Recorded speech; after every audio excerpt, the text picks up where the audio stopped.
Çünkü bu bir geri bildirim analizi var. Geri bildirim analizi bilimsel metodolojide şu anda yönetim bilimlerinde kullanılıyor. Yönetim bilimlerinde işte kamu yönetiminde, iş yönetiminde, endüstri psikolojisinde kullanılan bir kavram. Geri bildirim analizi yapamayan kişi gelişemiyor. Nerede? Yani, olduğu yerde kalıyor ve rastgele öğreniyor. 3 türlü öğrenme var bakın. Yani birincisi klasik ortalamaya insanın öğrenmesi. Bir hata yapar, o hatayı bir daha yapar. Bir daha yapmaz. Yani ders alır ondan. Ders çıkar. Ama akıllı kişiler ne yapar? Başkalarının tecrübelerinden faydalanır. Yani geri bildirim analizlerini yapar. Bir hata yaptığı zaman o hatayı bir eğitmen olarak görür. Yani bir eleştiri alırsa o eleştiriyi bir armağan olarak görür ve oradan kendisini tanıma açısından bir adım atmış olur. Eğer bir insan eleştiriye kapalıysa, yani hatalarından ders almıyorsa bu kişi hep bir hata yapar, bir daha yapar, bir daha yapar, bir daha yapar.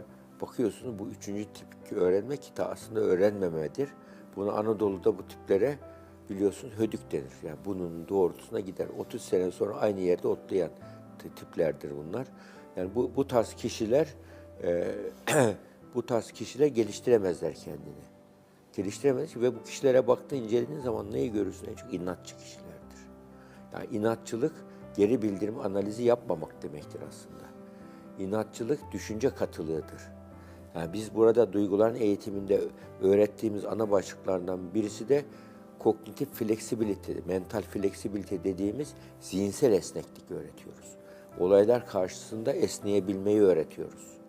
Esnek düşünceyi öğretiyoruz. Esnek düşünce öğrenmede çok önemli. Esnek düşüncenin nörobilimsel karşılığı da var. Yani nörobilimsel karşılığı nedir esnek düşüncenin? Nöroplastisite demek. Beyin plastisitesi. Yani beynimiz çünkü beynimizin hipokampus bölgesi var. Orada kök hücreler vardır. O kök hücreler böyle yeni deneyimlere açık, enerjisi yüksek, böyle devamlı öğrenme aşık olan, öğrenme aşkı olan, kendini geliştirme aşkı olan yahut heyecanı yüksek kişilerde beynin o bölgesinde kök hücre yeni sinir hücresi üretir. Yeni üreyen sinir hücresi ne yapar? Yeni sinir hücresi ne yapar? O yeni bağlantılar kurar ve göç eder beyinde. Sinir hücreleri göç ediyor beyinde. Göç eder ve beyindeki sinaptik bağlantılar devamlı değişir. Devamlı değişir. Yeni öğrenme öğren. Bu Alzheimer'a karşı da koruyucu etkisi var. Onun için yani Alzheimer için beyin ya kullan ya kaybet kuralıyla işliyor. Kullanmadığın zaman beyin yollar köreliyor oluyor. Aynı bir şehir trafiğini düşün. Bir şehirde trafik kesilirse bir müddet sonra yollarda taşlar, çöpler her şey birikir. Artık araba geçemez hale gelebilir, tıkanır her taraf. Kullanılırsa açılır. Yani bir ormanı düşün, evet devamlı yürürseniz ya da bir karı düşünün. Karda eğer bir kişi geçerse herkes onun arkasından gider, orası gittikçe patika olur. Daha çok kişi geçerse orası yol olur. Arabalar geçerse daha büyük yol olur. İşte beynimiz de aynı böyle çalışıyor. Bilgi trafiği olduğu zaman beyinde yeni sinaptik alantılar oluşturuyor. Hatta bunu böyle vadi metaforuyla açıklanıyor. Bir vadi var. Vadide işte oluyor. Kışın yağmur yağınca yeşilleniyor, yazın olmuyor. Yazın sapsarı oluyor vadi. Hep kupkuru oluyor. Eğer bir bölgesini vadinin devamlı sularsanız, su bulunmuşsa, bakarsanız orası ne oluyor?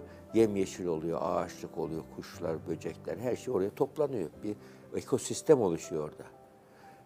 Ve orası evlerin, insanların, canlıların yaşadığı bir yer haline geliyor. Bakın insan beyninde de aynı şekilde eğer zihinsel uyarı, bilgi gelirse beynimizdeki böyle zenginleşen alanlar ortaya çıkıyor.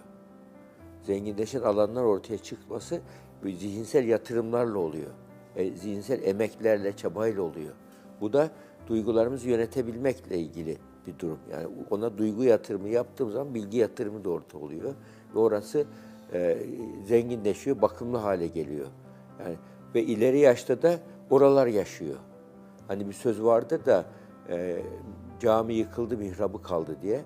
Alzheimer hastalarında, demans hastalarında öyledir. Kişiliği yıkılır, darmadağınık olur ama çok önem verdiği şeyi yaşar o kişinin. Yaşar. Bakarsınız o iyi mizaçlıysa bütün kimseyi tanımıyordur ama böyle sevimli bir ihtiyardır. Ama gençliğinde böyle kavgacı, edepsiz, cazgır birisi ise bakıyorsun yaşlanır, iyice ileri yaşta olur, demans olur artık. Kişiliğini kaybeder, kendini tanımaz hale gelir ama o saldırgan, geçimsiz huyu değişmez, devam eder. Geçimsiz bir ihtiyar olur o.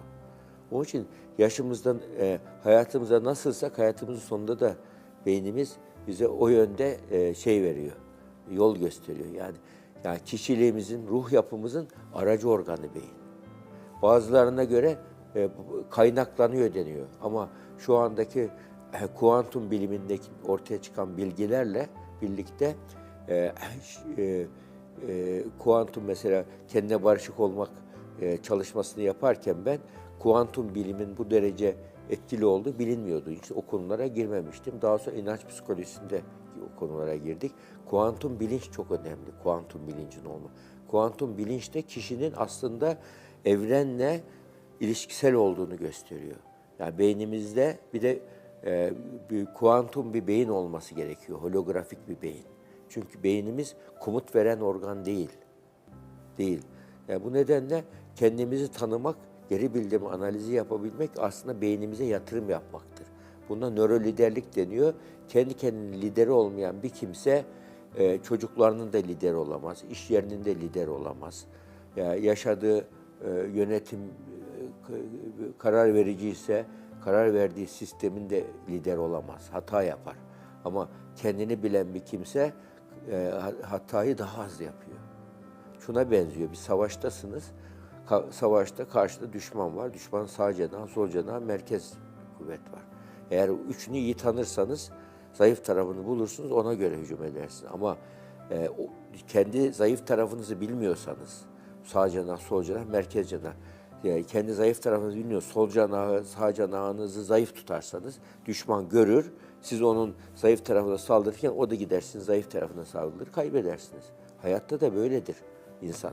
Yani insan ilişkilerinde bu tarzda bir ilişkiler vardır. İlişki kurarken güçlü yönünü, zayıf yönünü bileceksin. Bu aslında yönetim bilimlerinde kullanılan SWOT analizidir. Güçlü yönler, zayıf yönler, imkanlar, fırsatları, tehditleri insan hayatına bakış açısı ve bunu iyi bilmesi, iyi karar verebilmesi, aslında kendine barışık olmak bir açıdan stres yönetimi demek.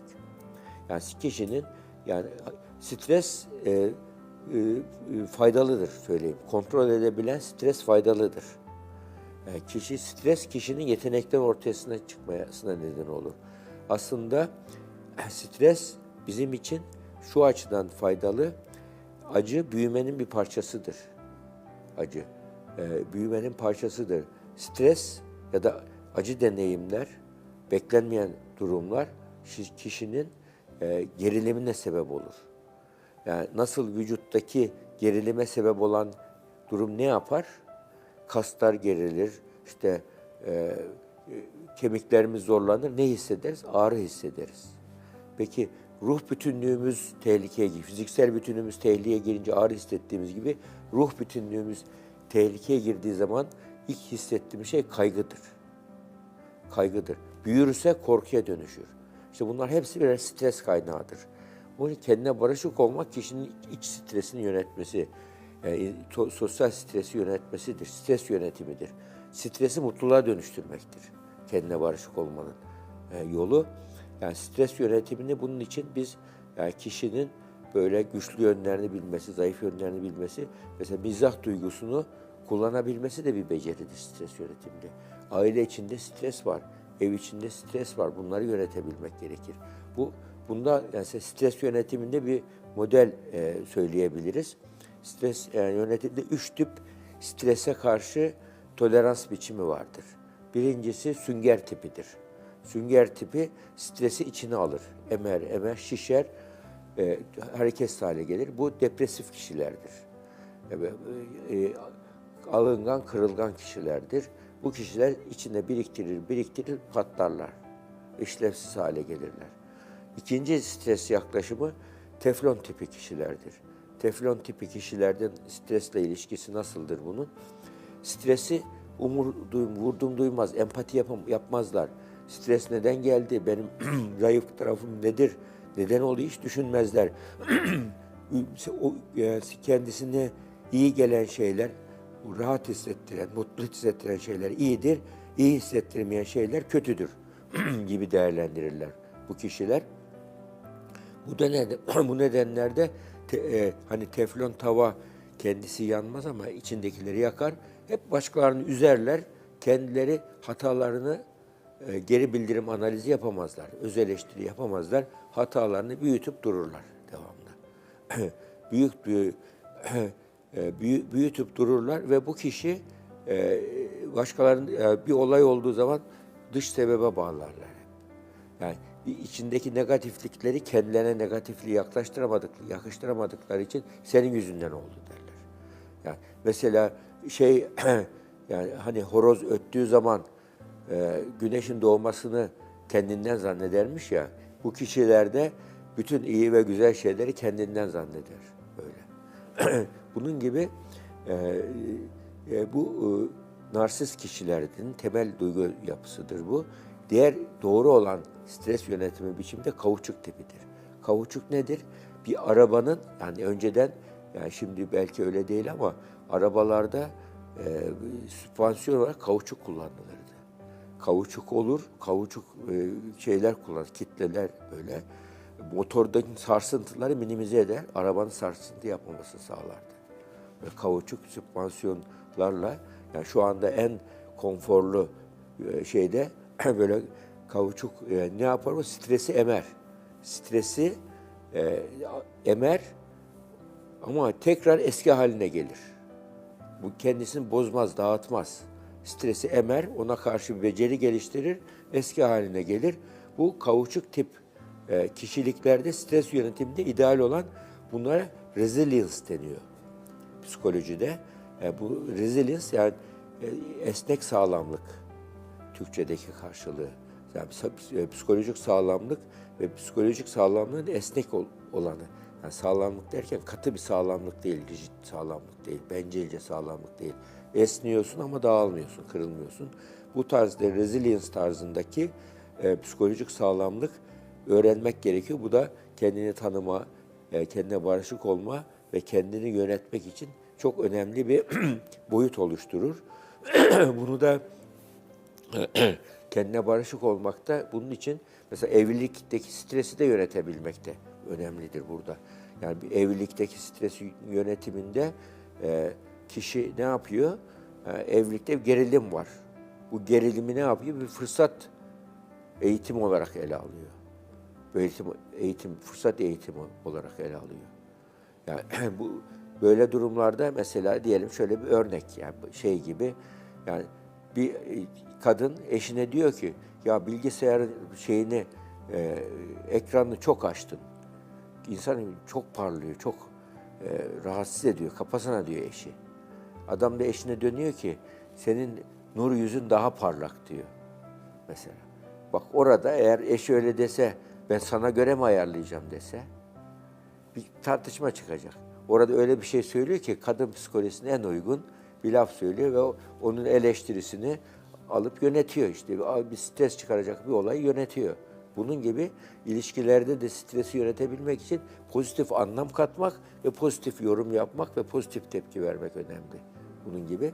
Yani bu kendine barışık olmaktaki temel yaklaşım bu şekilde olması çok önemli. Yani kişilikte aşağı yukarı 12 civarında kişilik tipi var. 3 gruba ayrılıyor. A, B, C tipi kişilikler var. Yani A tipi kişilikler genellikle böyle şey olan kişilikler vardır. Böyle işte kuşkucu, böyle düşünce alanında daha çok bozukluk vardır. Yani şizotipal, şizoid, paranoid kişiler vardır. Düşünce alanındaki bozukluklar. B tipi kişilerde de vardır. Antisosyaldir, borderline'dır, histrioniktir, narsistik kişiliktir. Bu kişilerde de şey vardır daha çok. Siklotimiktir, hipertimiktir. Bu kişilere duygu yönetimi, duygu alanında bozuklar, duygusal iniş çıkışları vardır. Empati yapamazlar. Üçüncü kişilik tipinde de bu kişilik tipinde de daha çok bağımlı kişilikler vardır. Obsesif kişilikler vardır. Böyle kaçıngan kişilikler vardır. Yani bu tarz kişilik özellikleri, yani 12 tane kişilik tipi biyolojik genetik olarak geliyor bizde. Genetik olarak geliyor 12 kişilik tipi. Yani herkes bir kişilik tipinden geliyor ama her kişilik tipinden bir demet var insanda. Ama hangisi baskınsa o kişilik gibi ortaya çıkıyor. Kişilik bozukluğu olduğu zaman bu özelliklerin bazıları çok abartı ortaya çıkıyor. Kişilik bozukluğu oldu ama kişilik olarak herkes bu 10-12 civarındaki kişilikten birisine bir şekilde uyuyor. Bazıları içe dönük oluyor, bazıları dışa dönük oluyor, bazıları kuşkucu, bazıları takıntılı vesaire olabiliyor. Bu yani genlerimizin bize sunduğu, gelen, kodlanan gen %30-40 civarındadır. Bir bina düşünün. Bina neden oluşur? Bir taşıyıcı unsurlardan oluşur. Bir de daha sonra diğer donanımlardan oluşur. Yani günlük hayatta ilgili sonradan öğrenilen taşıyıcı unsurlar binayı bina yaparlar. Taşıyıcı unsurlara dokunduğu zaman bina yıkılır. Ama daha sonraki unsurlar %60-70'tir bu. Yani insanda soyut sonradan öğrenilenler, işte boyası, sıvası, elektrik, su, tesisatı, çatısı vesaire gibi, bunlar hepsi sonradan kazanımlı olanlardır. İşte kişiliğimizin %60-70'i sosyal öğrenmeyle gelişiyor. Ancak %30-40'ı doğuştan genetik olarak, kod olarak geliyor. Bunu bilmek gerekir. Biz hangi alana yatırım yaparsak kişiliğimizin o yönü daha çok gelişiyor. Onun için kişiliğin şekillenmesi 0-6 yaş arasında çok önemli. 0-6 yaş arasında bazı görüşlere göre 0-5'e 3'e kadar düşüyor bu. Kişinin öğrendiği bilgiler, beyinde kaydedilen bilgiler ondan sonra 5-6 yaşından sonrasından daha çok. Çünkü ayakta durmayı, mesela çocuk eline oyuncağı, suyu alır, bir bardak suyu döker. Biz yaramazlık yapıyoruz zannediyoruz. Aslında o çocuk yer çekimine karşı öğreniyor. Dengeli yürür ya böyle, yer çekimine ayakta durmayı öğreniyor çocuk. Yani bunların hepsini sonradan öğrenir çocuk. Anne karnının konforlu ortamından ilk çıktığı zaman ilk duygusu nedir? Ağlamak tepkisi. İlk duygusu korkudur. İlk hissettiği annenin kokusu ve göğsünün sıcaklığıdır, güvendir. Ve bu şekilde hayatı. Ve ona sevgi yatırımını yapar. Sevgi yatırımını yapar. Daha sonra büyüdükçe sevgi yatırımını kime yapar? İşte kardeşine, oyuncaklarına, babasına ve diğer şeylere, yaşadığı ortama yapar. Vatanına, kasıt memleketine, ülkesine, insanlığa ve yaratıcıya yatırımını yapar. Ve bu şekilde sevgi yatırımını yapar. Daha sonra bir sevgi piramidi oluşturur kişi. En çok neyi seviyorsak biz oyuz. Kutsalımız odur. Yani onun için içimizdeki sevgi piramidine bakalım. En tepede ne var? En bir tepede Mevlana'nın dediği gibi burada ilahi aşk mı? En tepede sevdiğimiz. Yani aklımız, kalbimiz, zihnimiz, ruhumuz hep böyle Allah'a mı yönelik? Onun rızasına mı yönelik? Yoksa nefsimizi tatmin etmeye mi yönelik? Yani çocuk ilk doğduğundaki ilk duyguları nefsini tatmin etmeye göredir. İlkel egonun. Bunun için Freud çok güzel söylemiş. Primer narsizm demiş. Yani çocuk kendini sever sadece. Kendini sever ama insan büyüdükçe narsistik yatırımını topluma yapar. Yani sadece kendisi değil, toplumu da, anneyi babayı da sever. Sevgi yatırımını yapar ve sevgiyi geniş bir yelpaze olarak tutar. Akıllı insan da uzun vadeli sevgi yatırımı yapar. Akıllı yatırım ne o zaman? Ölümden sonrasıyla ilgili sevgi yatırımını yapabilmek. Onun için ilahi sevgi kalbimizin en tepesinde olması, Mevlana'nın öğretisi aslında şu andaki nörobilimin öğretisi açısından da insanın, yani akıllı insan sadece bu dünya mutluluğunu hedeflemez, iki dünya mutluluğunu hedefler. O halde biz ölümden sonraki hayatın mutluluğunu da düşünemezsek biz kısa vadeli düşünüyoruz deriz, zarar ederiz. Onun için Yani en tepeye biz ilahi sevgiyi ve ondan sonra diğerlerini koymamız, en çok ona kalbimizi yönetmemiz, daha sonra ikinci, üçüncü, dördüncü sıralamaları sevgi yatırımımızı yaparsak sevgimizi doğru yönetmiş oluruz. Bu da kendimizi yönetmekteki zihinsel harita bu şekilde olması önemli. Bunu da bu vesileyle Mevlana şehrine, Konya'ya selam saygılar iletiyorum.